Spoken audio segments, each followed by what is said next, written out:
satu. Waalaikumsalam. Silakan masuk, Bu. Oh iya Bu, Bu.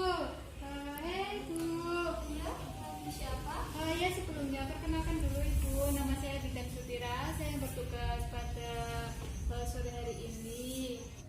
Bu Bidan. Kenapa ya, Bu? Gimana Ibu keadaan suami Ibu? Loh, suami saya kenapa? Jadi gini ya Ibu, kemarin itu suami Ibu itu periksa di BPM saya. Nah dia itu mengalami frekuensi mixingnya itu meningkat, kemudian keluar cairan yang berbau. Kemungkinan itu adalah penyakit gonore. Gonore itu apa ya?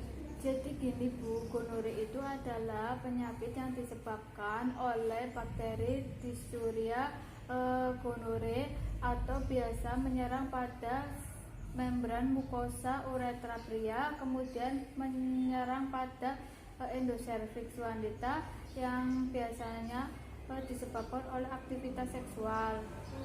Gejala dan tandanya itu gimana? Nah, untuk tanda dan gejalanya itu sendiri pada perempuan itu bisa mengalami rasa sakit pada perut bagian bawah, kemudian bisa mengalami dysuria yang meningkat, kemudian juga bisa mengalami selalu buang air kecil terus, kemudian keluar cairan yang berbau dan purulen. Kemudian untuk laki-lakinya itu sendiri yaitu dysuria mixinya itu disertai rasa panas, kemudian keluar cairan yang berbau, kemudian juga frekuensi mixinya meningkat. Oh, kira-kira bisa menular nggak ya? Untuk penyakit ini itu bisa menular Ibu, yaitu dengan aktivitas seksual. Kemudian sebelum itu saya akan bertanya terlebih dahulu pada Ibu. Saya akan melakukan anamnesa.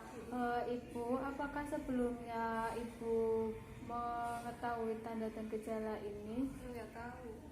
Apakah suami Ibu pernah mengalami keluhan? Iya, pernah. Sudah berapa lama ya Bu? Kayaknya 1 minggu. Oh, kemudian apakah dari keluarga Ibu punya riwayat penyakit ini? Nggak ada. Oh, kemudian untuk aktivitas seksualnya itu sendiri itu 1 minggu berapa kali ya Bu? 1 kali. Kemudian juga ada pemeriksaan fisiknya Bu bagi wanita dan bagi laki-laki. Nah, untuk laki-laki itu biasanya muara saluran kencingnya itu bisa terjadi rasa panas, kemudian bengkak. Kemudian untuk perempuan yaitu bisa terjadi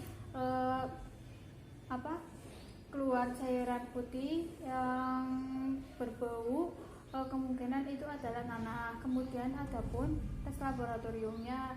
Nah, untuk tes laboratoriumnya itu sendiri bisa diambil sampelnya dari endoservix wanita. Kemudian bisa apabila hasilnya positif itu diplococusnya itu negatif. Apakah ada yang ditanyakan lagi?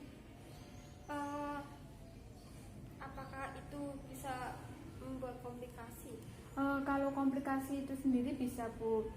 Untuk pada pria itu komplikasinya itu seperti prostatitis, kemudian ada sistitis, kemudian ada epididymis. Untuk perempuannya itu sendiri ada PID atau radang panggul, kemudian ada infeksi saluran kemih, kemudian ada salpingitis. Kira-kira itu pencegahannya gimana ya Bu?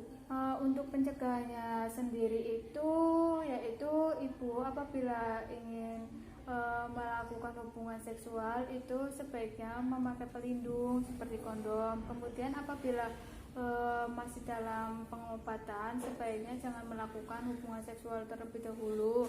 Kemudian untuk jangan berkontak anti pasangan, harus dia dengan pasangannya sendiri. Kalau misalkan saya hamil itu dampaknya gimana?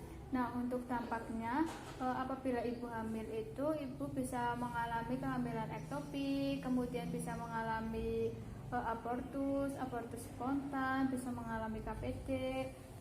Kemudian untuk dampak bagi bayinya ibu sendiri itu apabila ibu bersalin itu bisa menularkan langsung kepada bayinya, Bu. Nah, untuk penanganannya sendiri itu juga ada, Bu, dengan pemberian antibiotik. Apakah ada yang ingin ditanyakan lagi, Bu? Sudah cukup paham. Baik, kalau sudah cukup paham, sebelum saya pulang berpamitan, saya akan melakukan evaluasi untuk pencegahannya itu sendiri bagaimana ya, Bu? Tidak berkontakan di pasangan atau setia sama pasangan. Terus kalau masih dalam pengobatan, kalaupun harus berhubungan seksual harus ada pelindung, pakai kondom, Ya. dan disarankan tidak berhubungan selama pengobatan. Ya, alhamdulillah Ibu sudah paham ya, Ibu. Sebelumnya saya izin pamit terlebih dahulu ya, Bu. Terima kasih, Bu. Ya. Terima kasih atas informasinya. Ya.